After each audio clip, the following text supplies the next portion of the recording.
What's up, Renegade Nation? Before we begin the video, I'd like to give a big shout out to our most recent Patreon supporters, BakaBread, Jacobus06, Sam Phelps, Ernesto Membreno, Red Steel Moss, Locus Corellius, King Joe, Anthony Vang, Jesse Dooley, Marshall Selden, Marvoius, Benito Osuna, Godzilla Man 97, Mikael Fernandez, Greg Capazzoli, Jamar Jefferson, Lady Susano, and Nick Barnard. Thank you all very much for your support. And if you want to support us on Patreon, feel free to click the link below to find out more. We'll see you there.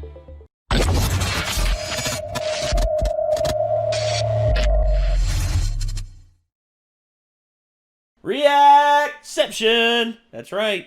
We're doing it again. Although, last time we did it, it was me and Micah. We reacted to the Stuntmen react to Good and Bad Stunt Work, which there was some awesome stuff. There was like stuff from Mission Impossible. There was stuff from, what was the, from the Punisher TV, Netflix series. There was some good stuff. But this is actually the one that started it all. You see, Corridor Crew, they're actually the core members of Corridor Digital, which is a special effects group out of Los Angeles, I believe. And they've been doing these videos now for ever since May 4th. And what movie actually inspired them to start this series? It was actually a movie trailer that came out around this time.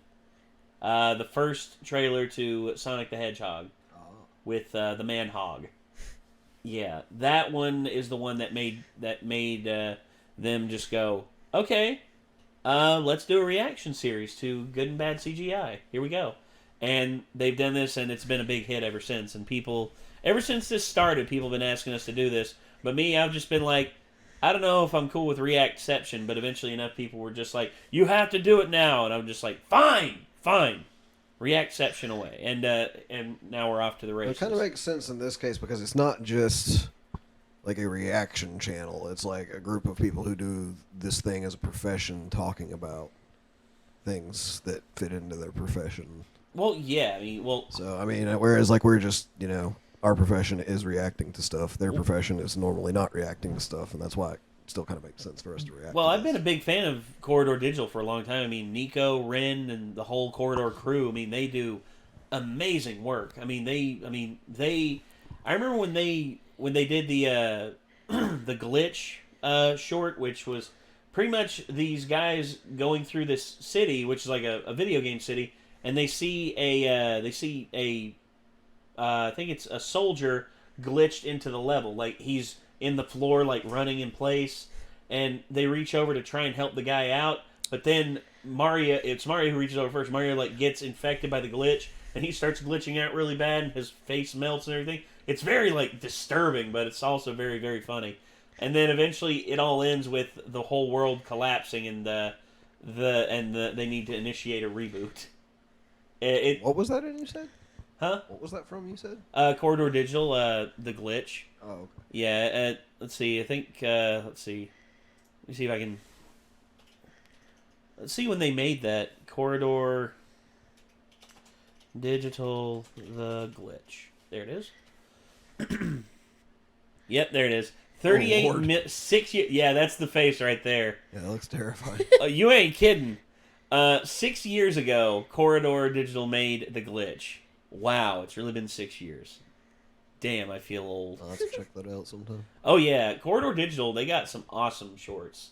And they've done it all themselves. I know I've heard that name somewhere before, I just don't know exactly where, but I must have seen something by them before. Well, they still make stuff, and they also are like pro consultants for Hollywood movies and everything. They do like special effects for Hollywood films. I might have seen them credited in a film I watched before.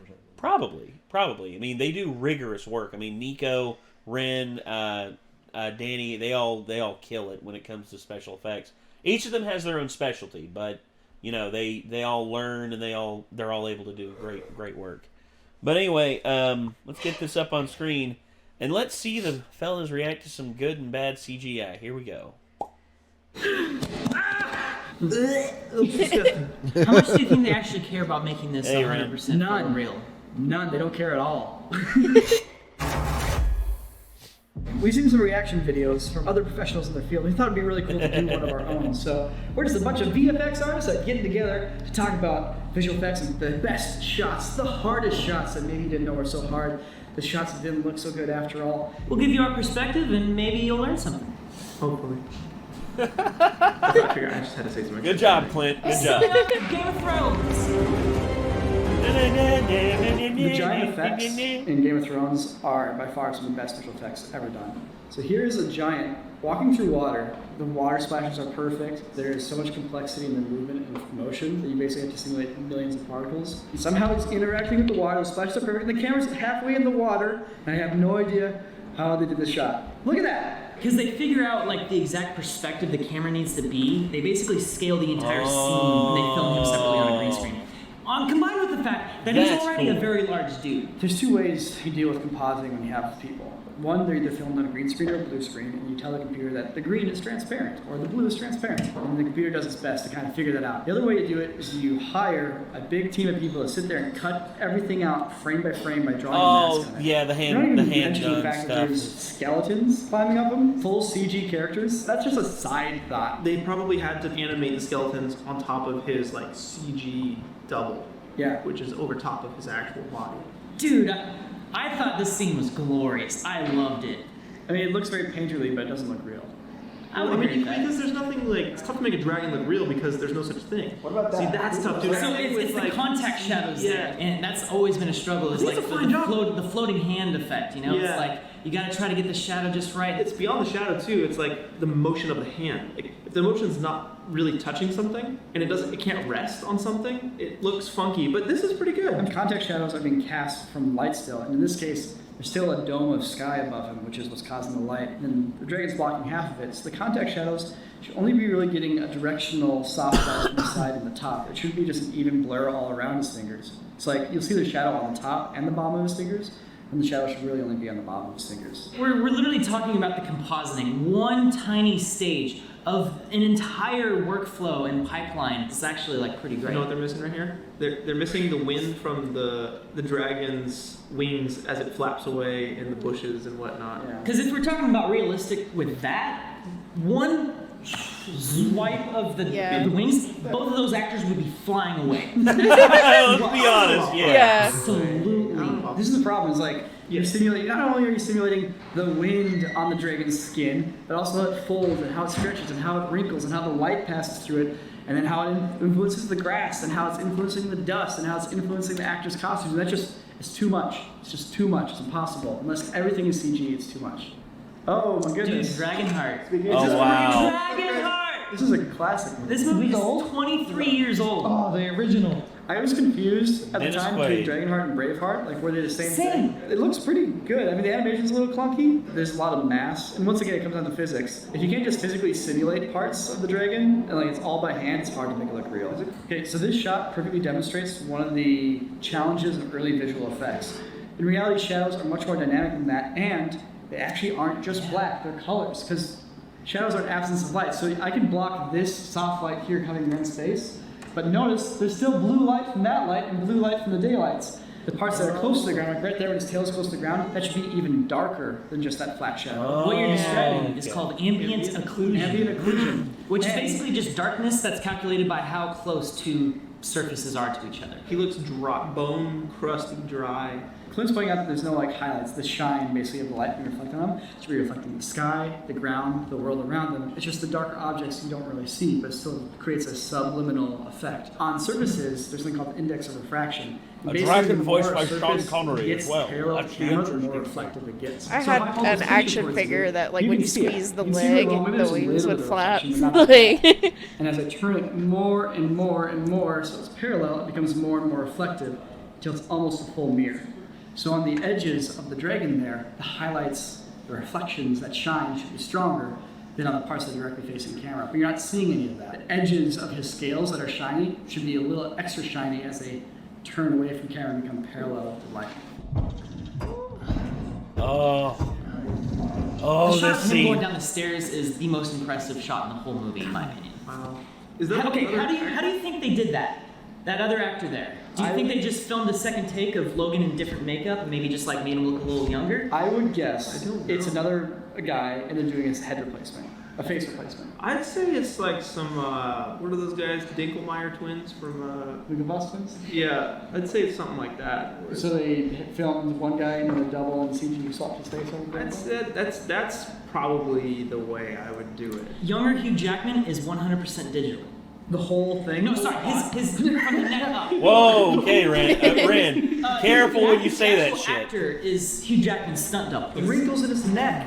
Yeah, this is like literally the best Uncanny Valley shots. Like they managed to digitally recreate a human face so realistically that no one could tell it was digital. The whole head is CG. The whole 100% head. Basically, they cut out his head around his shirt line.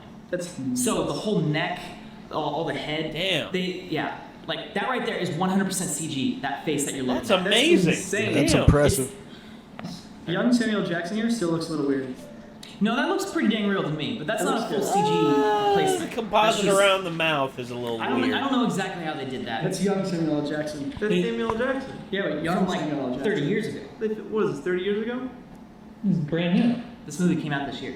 What movie is this? As far as how they did that, I don't know if they just trapped in like some digital makeup or if it was an actual full-on complete head replacement. It definitely looks better than young Princess Leia. One of the hardest things to get Oh, right in digital that's effects, right. outside of the eyes, of course, which is where the soul lives, is the mouth. Yes. Because you basically have a ring of muscle, suspended by muscle, that's then interacting against your teeth. The way it deforms and interacts on your whole face is really challenging, and you basically need to simulate the skeleton and the muscle structure and the skin surface and how that wrinkles to get a good-looking mouth. All up until this point, it's either hand animated, somebody trying to make it look as real as possible, never does. They got close to Smeagol, or it's straight up frame by frame volumetric capture of somebody just doing it, so you don't have to worry about any sort of animation simulation. They're just watching you talk and smile and seeing your lips stretch across your teeth, and how it tucks in the edge. And of course, you have hair happening. Neck is moving. The hair. Easy, Ren. Wrinkles come out when you move your face. Your ears are moving. Your pores stretch. There's so many factors involved, it's nearly impossible to get it perfect. Yeah. Well, I mean, it is the holy grail of effects making, is creating a believable human. Like, Here we And go. then there's Done that. To make it look more real. And so then being a there's visual that. effects artist, half of it is simulating reality, and the other half of it is simulating what happens to reality when it passes through the guts of the camera. Like, how does the sensor blow out? Does it blow out to pure white? Does it blow out to color? When does that happen? That blue glow from the lightning, the camera would never capture it like that. It's daytime, meaning the camera is stopped down. Even though the camera's exposed way down to the point where the clouds aren't even white, there's still glow coming through that electricity, which you wouldn't get. That's not how the camera captures light. See, that looked real. Those Yeah, hands. they look good. This doesn't look real at all. It's gonna look weird because there's no reference. There's no real world reference.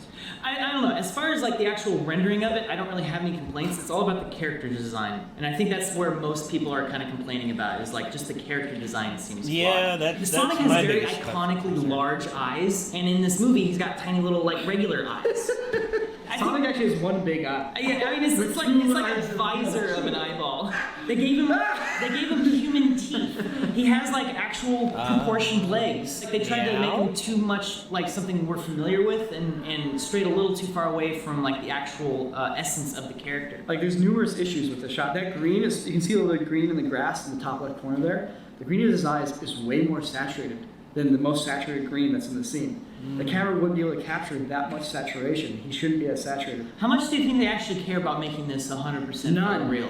None. They don't care at all.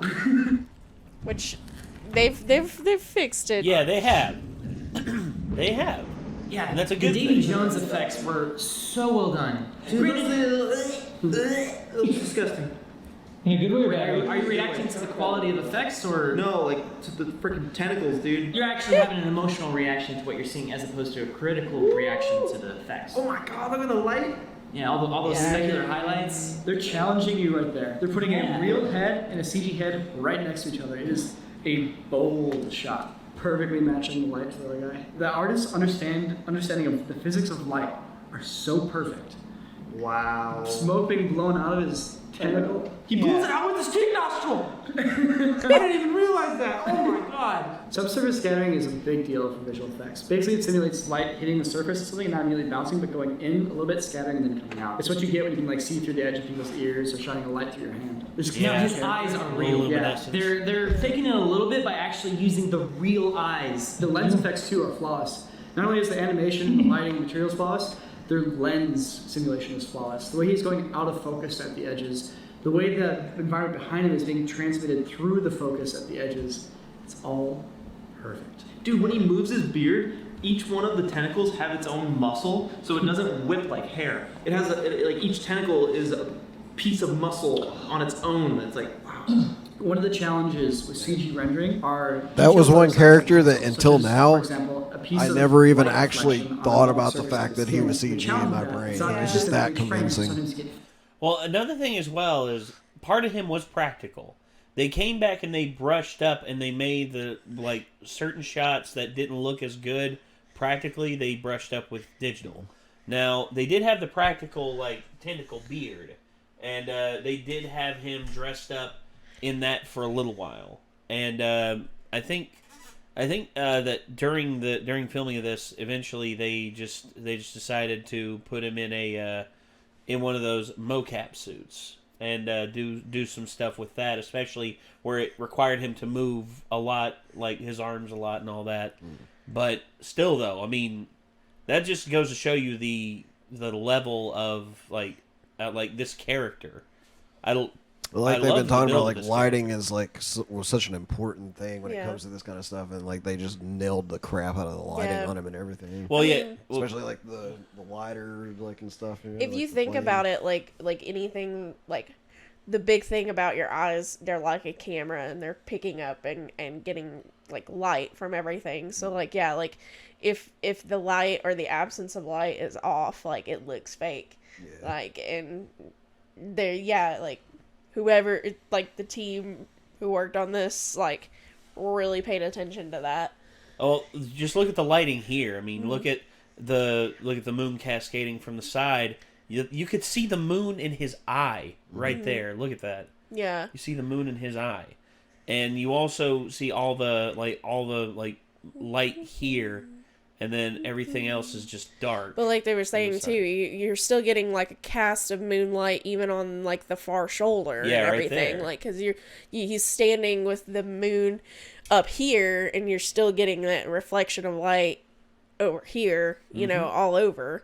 It's not just on one side of you. Because light is a permanent thing that's always in the scene, and if your character who's CGI does not reflect all the lights that's in that scene, then that's going to create that uneven feeling that they call it the uncanny valley.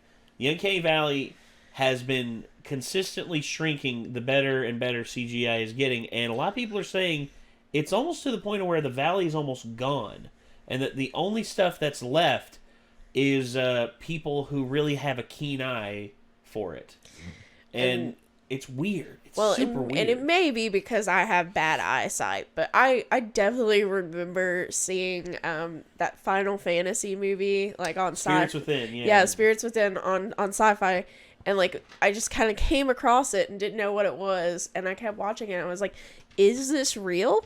Is this like actors they've made look more digital, or is it like I really couldn't tell what I was looking at. I was like, actually all CGI. yeah, and it was motion all capture, yeah. all CG, yeah. But I mean, you know, when I don't know how long ago that movie came out. 2001. So yeah, I didn't know crap about any of that. So I'm just like flipping channels. I'm just like, what is this? Is this real people? Is this not? This can't be real people, but is it? It looks like real people, you know, like so.